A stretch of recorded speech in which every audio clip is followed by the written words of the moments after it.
आपका स्वागत है हमारे YouTube चैनल पे। हम लोग यूपी डीएलएड सेकेंड सेमेस्टर की तैयारी कर रहे हैं, आप सभी को पता है।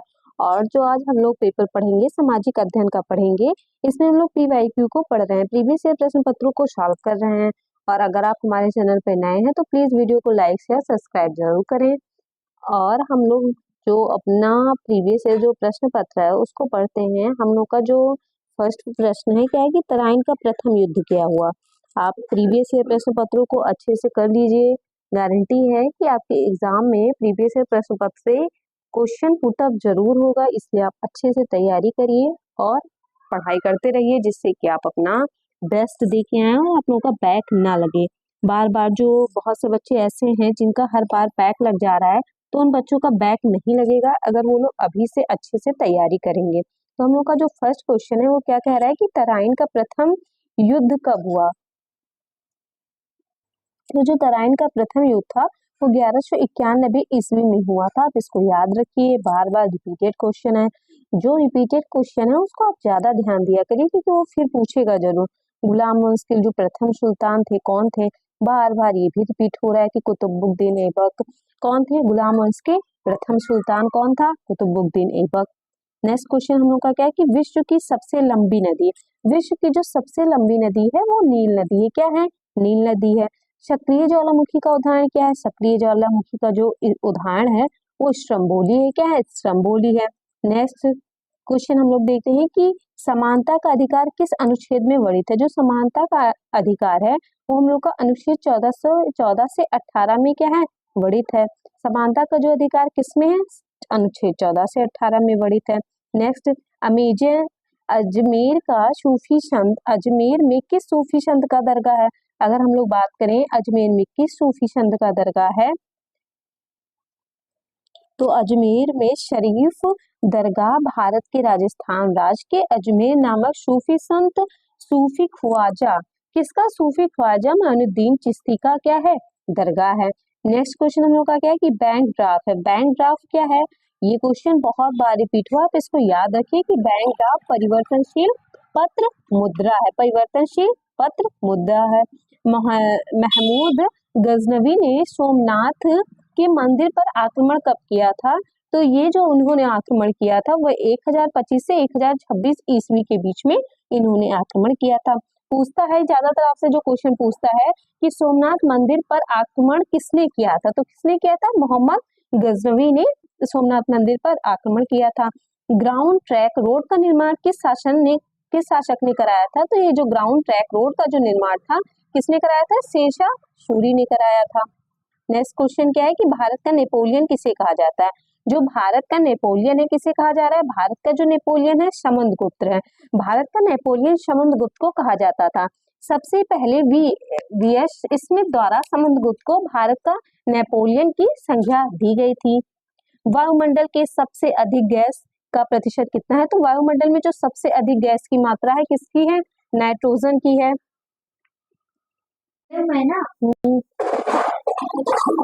निम्नलिखित में से कौन रूपांतरित चट्टान का उदाहरण नहीं है? अगर बात है रूपांतरित चट्टान का जो उदाहरण नहीं है वो ग्रेनाइट है। क्या नहीं है? ग्रेनाइट है। मोहम्मद बिन तुगलक अपनी राजधानी दिल्ली से ले गया था, कहाँ ले गया था? तो दौलताबाद ले गया था। कहाँ ले गया था? दौलताबाद ले गया था। नेक्स्ट क्वेश्चन हम लोग का क्या है कि अश्व अक्षांश संबंधित है। अश्व अक्षांश किससे संबंधित है? 30 डिग्री से संबंधित है। ग्लाफ स्ट्रीम है। ग्लाफ स्ट्रीम क्या है? ये एक महासागरीय है। क्या है? महासागरीय है।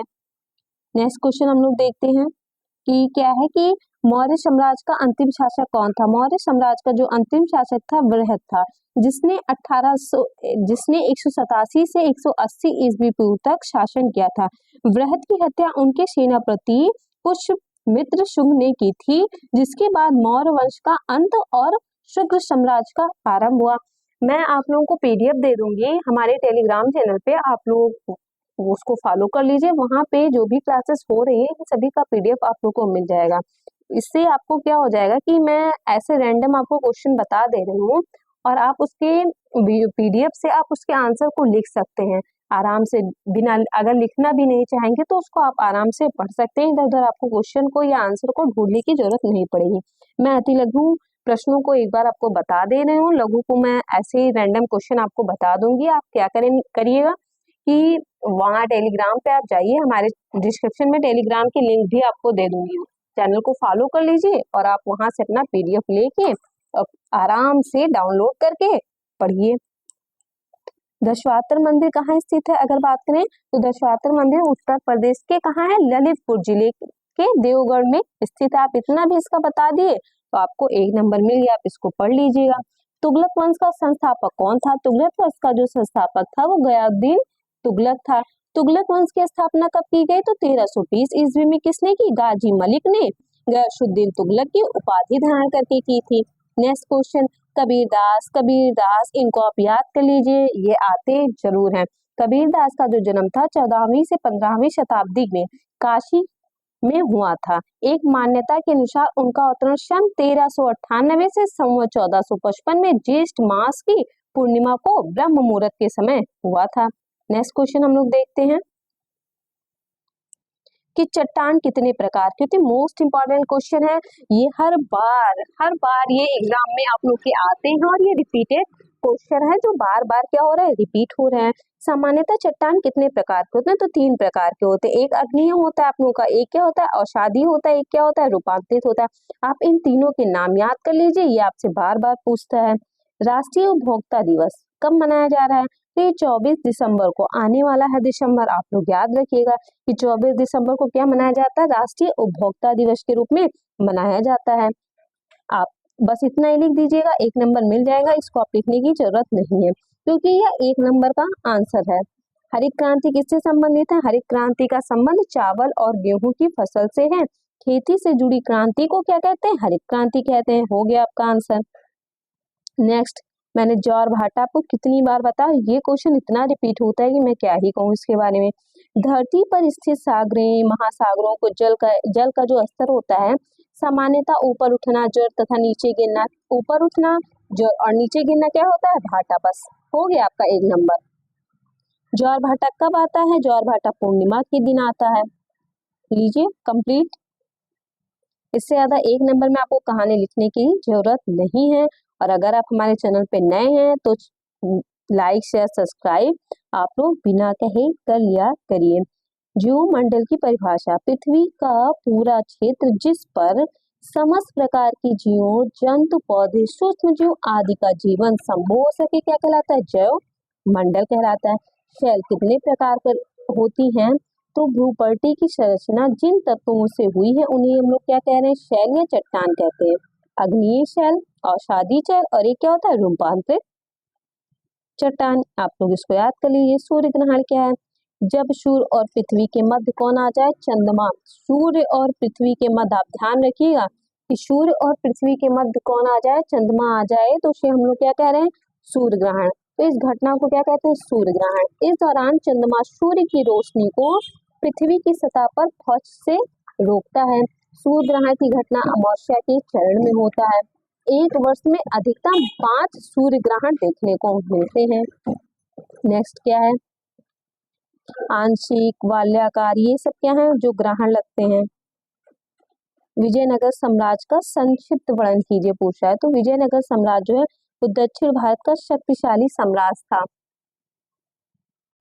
विजयनगर साम्राज्य का क्या है? संक्षिप्त वर्णन कीजिए। तो विजयनगर जो साम्राज्य है जो कि दक्षिण भारत का क्या है? एक शक्तिशाली साम्राज्य था। इसकी स्थापना 2 भाइयों राजकुमार हरिहर और बुक्का द्वारा 1336 ईस्वी में की गई थी।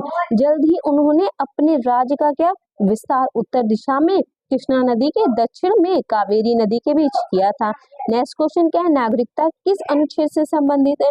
नागरिकता संबंधित प्रावधानों को भारत संविधान के 2य भाग के अनुच्छेद 5 से 11 में दिया गया था।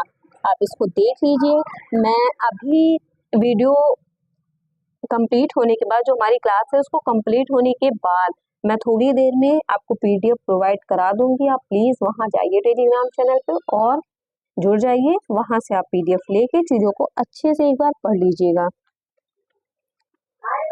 खिलजी वंश के 2 शासकों के नाम। खिलजी राजवंश दूसरा राजवंश था जिसने 1290 और 1320 के बीच लगभग 3 दशकों तक भारतीय उपमहाद्वीपों के बड़े हिस्से कवर करते हुए दिल्ली सल्तनत पे क्या किया था, शासन किया था। खिलजी वंश के दो शासकों के अगर नाम पूछ ले तो आप नाम ही पूछा है, क्या लिख दीजिए, जलाउद्दीन खिलजी और अलाउद्दीन खिलजी। जलाऊं अलाऊं ऐसे करके याद कर लीजिए। अस्थाई पवन किसे कहते हैं, वह पवन जो हमेशा एक निश्चित दशा में चलती है उसे हम लोग क्या कहते हैं, अस्थाई पवन कहते हैं। बस इतना ही लिख दीजिए, बहुत ज्यादा कहानी लिखने की जरूरत नहीं है। अग्नि शैल की विशेषता बताइए। जो शैल गर्म व तरल चट्टानों की पदार्थों के ठंड होने से ठोस हो गई हो, अर्थात मैग्मा के धीरे धीरे ठंडा होने से निर्मित हुई हो, उसे हम लोग क्या कह रहे हैं, अग्नि शैल कहते हैं। अग्नि शैल कहते हैं। अग्नि शैल की जो विशेषता, इन चट्टानों के निर्माण में ज्वालामुखी से निकलने गर्म एवं तप्त मैग्मा द्वारा होता है। ये चट्टानें आर्थिक रूप से उपयोगी मानी जाती। इन चट्टानों में लोहा, निकेल, तांबा, शीशा, जस्ता, क्रोमनाइट, मैग्नीज, सोना तथा प्लेटिनस आदि क्या पाए जाते हैं। ये अत्यंत कठोर होते हैं और इनमें जल प्रवेश नहीं कर सकता। जल का इन प्रकार कोई प्रभाव नहीं पड़ता, परंतु विखंडन के कारण क्या होते हैं, टूट जाते हैं।